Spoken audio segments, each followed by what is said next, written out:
way, sorry. It's... Yeah, let's do it. Should we just video of me? Yeah.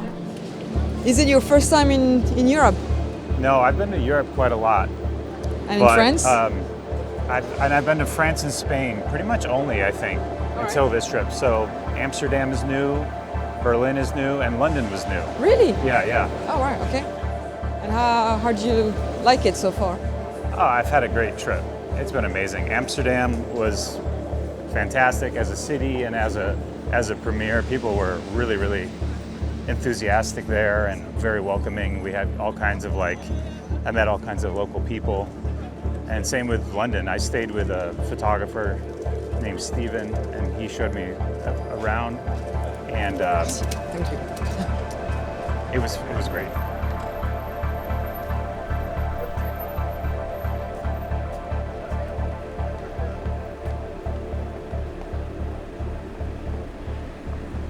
I have spent some time in Paris. Like Before. Vacation or for work? Yeah, or? for vacation. Yeah. I came here a long time ago and spent some time here, and then I came back a couple years ago, just before the pandemic. Never been to Spain. I want to go to Portugal. Ooh. I want to travel. I want to see the French Riviera. Nice. Yeah, buy a few mansions down there one day. Oh, No, yeah. just Yeah. kidding. Yeah. Well, no. Oh, this looks good. Is it Chinese noodles? Do you want to eat there? No. I just love seeing. I love seeing all the restaurants. I want to have some good French food. And was this European tour, was it like your own initiative or were you invited by... Yeah, so it started, I released the project about, a month and a half ago. And it started doing pretty well right away. People started liking it. And pretty early on, maybe, a week after, a guy in Amsterdam named Wesley Verhoeven, he reached out to me and asked if he could set up an event there where there'd be like a 2-3 hour photo walk, and then we would end up at a theater that he would find a sponsor to rent.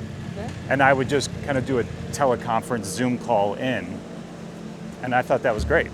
But then somebody else reached out from Munich and wanted to do it in Munich, and pretty soon I just said I should just come over here and do a European tour. What is it? Duck with potatoes. Ooh, that sounds good. It's an endless conversation. And that's one thing about this project that I want to make sure that I'm not attempting to put street photography in a little box. I'm attempting to Open it up. Yeah. Like, it feels like we're at the beginning, like we just opened the door and... Right, I agree. Like, that's what I kind of was feeling in New York. I was seeing this energy and this movement bubbling up. And all of these major tastemakers like New York Times or the Vogue, all these people were, and Vice, they were all using this talent, but still there wasn't a lot of understanding, I feel like, from the average photographer or the average artist on what street photography is. Like, even me and you just talking, we still don't know how to define street photography. I have no idea. I have no idea either. It's such a nebulous term. And the thing with me with this project is that I had been doing it for 20 years without really even knowing it. Like, I went to art school, I was a drawer and a painter and a musician, and I always was gravitated towards photography. And I had a fully manual camera, and I would take photos of candid, spontaneous life, but I didn't know it was called street photography. And I even knew William Eggleston. I already knew some of the people that I looked up to, but I still didn't know what it was called. And then when I moved to New York, obviously I started to understand that there was a term for it. And then I got involved in that.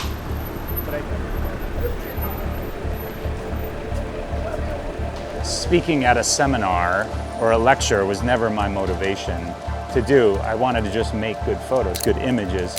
But there was a moment when I started this project that I realized that, like, I kind of want to know. I want to be able to articulate it and know. It was a completely selfish project. That's why I took 5 years to make it, because I was nurturing it and holding it and cuddling it like my little baby. I wasn't in a hurry to get it out because I was enjoying, I was learning so much about myself through this project, which was the whole motivation. And then I finally realized it was time to release it. because the artists and the photographers and the musicians deserve it to be released. So I started working really, really hard on getting it out in the world as best as I could and promoting it.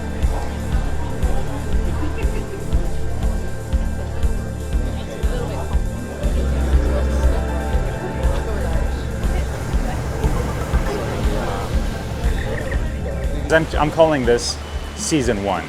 All right, okay. And I want to have a season 2.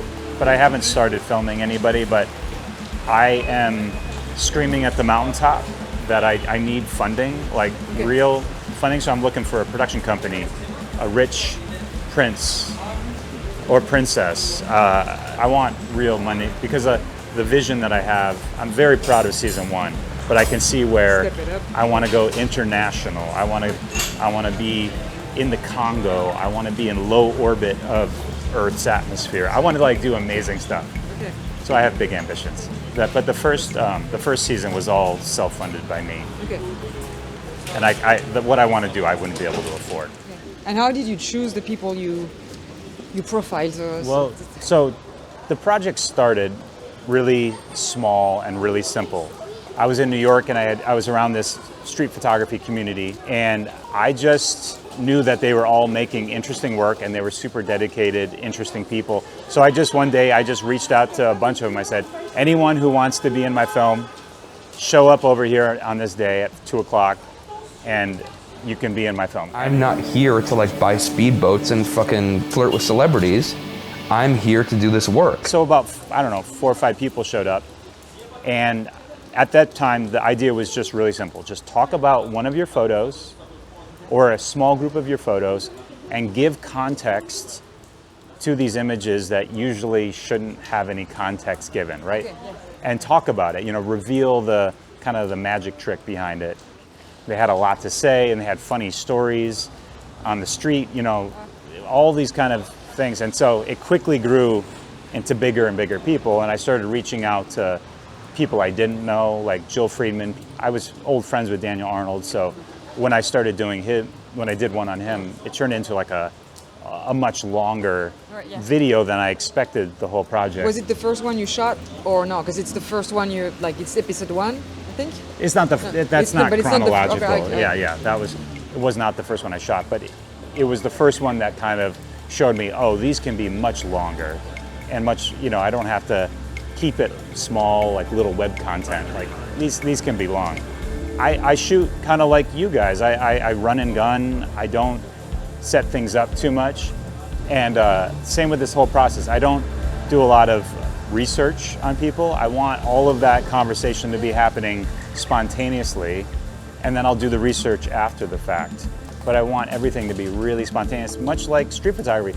Not because it's like street photography, that's just how I like to work. I like to work very spontaneously.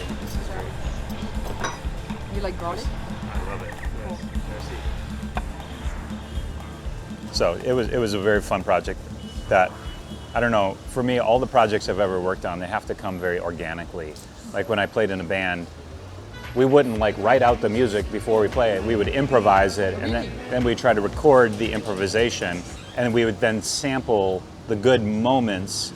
Out of a 3-hour stone jam, we might have about 10 seconds of magic. And that's the fun for me, is like not thinking about it and then making something good and figuring out how to like curate that. Yeah. Same thing with curation in photos.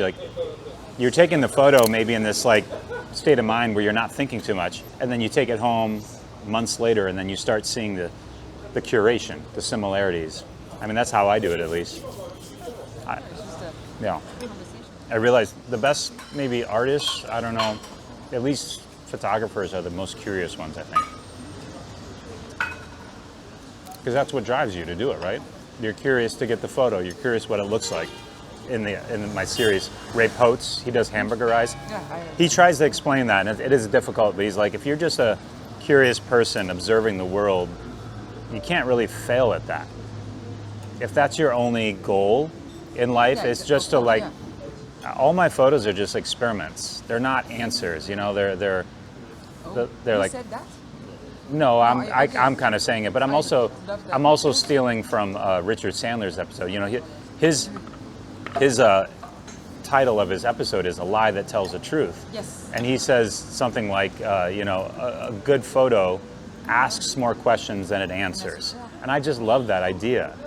There's no answers here. There's just hopefully more questions, which a lot of people don't really like. They don't feel comfortable. They want there to be a happy ending to the movie or whatever. There's no finish line. They've never arrived. Maybe they've made incremental goals, but once you get to that goal, you move the goalpost further back and further back. Without even realizing that. Yeah, without even realizing, because like I think Daniel Arnold has a good quote. He's like, I don't take a good photo one day and then just kick my feet up and relax the next day. He's like, I have to keep taking more photos. I know I always have a camera with me. Sometimes Yeah. just I go down, buy some bread in the bakery, and then you have a picture and like, Yeah. and you're happy with that. Yeah. And sometimes you walk the street for 4 hours and you're like, And how long can that happiness even last? Like 24 hours, 3 hours, 1 year? I mean, I don't know. Like time, the span of time for me is the only way that I can tell the successfulness of an image or a song or whatever. If I still want to look at that image 10 years later, okay. Most images that I take, I do not want to see 10 years later. really? Oh, no. I mean, if success was any sort of metric on percentage of photos, I would be a complete failure. And I think most photographers I feel this like is so good. I feel like I'm in therapy with you. Yeah. Well, that, I will pay you that, for at the end of the that, session. that was me in this project. It was my therapy. They were teaching me about myself. And most of the things that I'm saying are just regurgitations of things that I learned from them.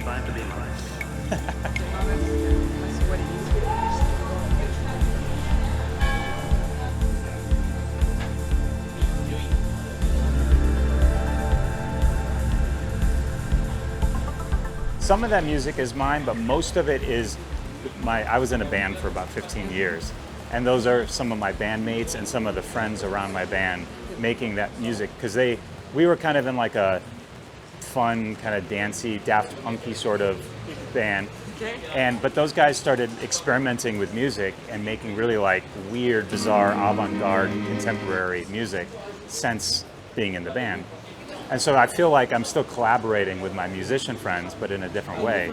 And it's been so much fun to like use their amazing music. So did they compose for the videos, or Mostly is it mostly it was already this is composed, okay. and I just reused it. But they gave me like hundreds and hundreds of songs to more than that to use. I would go and shoot till I ran out of money. That's all I thought about was my projects, what I was doing. You're taking a picture because you're curious, or you want to know, or you want to see, or it's a good picture. Gives a fuck. There's not an intellectual. I love the Jewish religion. They don't make you believe any of that dumb shit. I got tortured Catholic friends, dreadful Calvinists. I mean, flinging themselves. Oh, and you probably have Mormons all around you. Are you Mormon? So what really got me excited about their music that they were doing was it wasn't necessarily about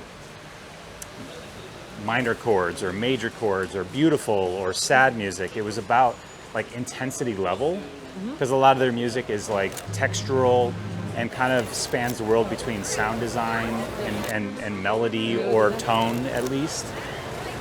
It's not atonal because it has tone, but it doesn't necessarily have progression in a traditional sense. And so when I finally started realizing that there's just different intensity levels to their sounds, I started pairing those with photographs that I see as having different intensity levels. Okay. And sometimes I would join those literally, and sometimes I would, just for the fun of it, do the exact opposite, and just to see what that experiment was. Only a very, very small amount of people knew that I was doing it, which was kind of the fun for me, so I could just dump it all at once and let the world either forget about it or digest You it. shot 2017 and 2018, from what I saw on I think the so, yeah. description. That sounds right, yeah. So that was a while ago, and then the pandemic hit, and things just got weird, but that gave me a chance to keep working on it. Like, even though a lot of things shut down, obviously, I still had this amazing project I could just slowly work on, which was very fun for me. And do you? Because I always need some project. Yeah, you seem like hyper active. I'm motivated, yeah. But again, I do know how to relax too. A lot of my time, I'm watching movies with my dog and my wife, very relaxed, fly fishing, which is not actually relaxing. I'm like Really? hiking up a mountain. Oh. This is my dog. Oh. And with fishing with Okay, me. she's good. She's really good. I have But, about hey, Ricky. 16,000 more. Nice. It's Yeah. good. But I want to. She's a really good she's dog. Beautiful. She also bites people once in a while, but she's a really good dog most of the time. Well, not that it's the most interesting question, but Which one? Last one? The dog, for the dog, it's my favorite one so far. that's okay. Oh, wow. The rest was Tells a shit. lot about the It's like, question, yeah. No, I'm just kidding. yeah. I just Not- I love and I miss my dog. That's one thing Yeah. I love. Oh, and my wife too. I have to say Yeah, I that. was gonna say. Technically, Yeah. you know.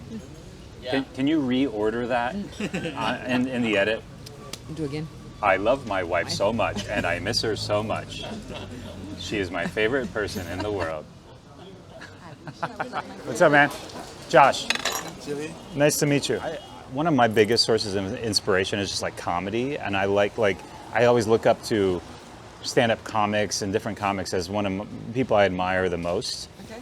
But I also like to do serious projects like this project and serious photos, and so I feel like I'm constantly in these two worlds that are not necessarily opposing, but some people, I don't know. This is maybe just my worry that they see me as a kind of a goofball, but I also like to do serious stuff. So I don't know. I don't know. And it wasn't even up to me. It was like the venues, the date. If we know we're good people and we have good intentions and we're curious, then why don't we just trust our instincts and our gut and our subconscious to guide us? Richard Sandler has a great line where he says something in the video. He says something like, "If you have the intuition to take the photo, definitely take that photo. Like, there's no harm in that. Like, it might, if you're shooting on film, it'll cost you $1. Yeah. You know, that adds up quick. But what that can bring to you is worth way more than $1. And so like, I just think it's like the barrier of entry to this thing and the cost of doing it is rather low. I think, at least. I mean, if you're somebody like Joel Friedman, when you're doing these really epic projects for 2 years and you're living with the firefighters and whatever, that comes with a cost. That comes with sacrifice on relationships and all kinds of sacrifice. So there's other costs than obviously financial, but if that's what your interests are, it's like the expression, kind of what you were saying before, is like you were saying, I'm working right now. If you love what you're doing, you never work a day in your life. You've heard that expression? Yeah, of course. Yeah. And so like somebody like Jill loved what she was doing, so it's not work to her. It's just what she has to do to be sane. The one thing that I've been thinking about is how the fun of street photography is that it can almost employ those other hard genres of photography, like journalism. That kind of has a pretty tight parameter around it. Documentary is a little different because it can sometimes go into the world of fine art, and then fine art photography is its own thing. And I feel like street photography can use all of those things at different times, where journalism can't easily call itself fine art. And so it just makes it a loose genre that's hard to define because of that, but it also is liberating because you can do any of that at any time and not be, put in a corner and committed to one thing. Part of my fun with this project is trying to start a conversation that disrupts a little bit of the art space. I mean, I think social media has democratized curation and democratized our ability to talk to each other. We don't need to go to a gallery anymore to understand what art is. And I do see the value in galleries and museums. Don't get me wrong, those have an enormous cultural value. But I also see the value in us communicating peer to peer. And when, like you guys, somebody with an affordable camera can start communicating to an audience, then it can have value. That's one of the things that, to your previous question about like why I'm not in it, because I really want it to be a study of just that person. Like as you know, I don't have other family members or other people talking about these people. I really want their story to come from just themselves, at least in this season, just to engage them and get them a chance to tell their own narrative. In other documentaries, you might get other perspectives, and I like that, that's helpful. But for this is just their perspective on their work. Can I? What do you need with your Yeah, video.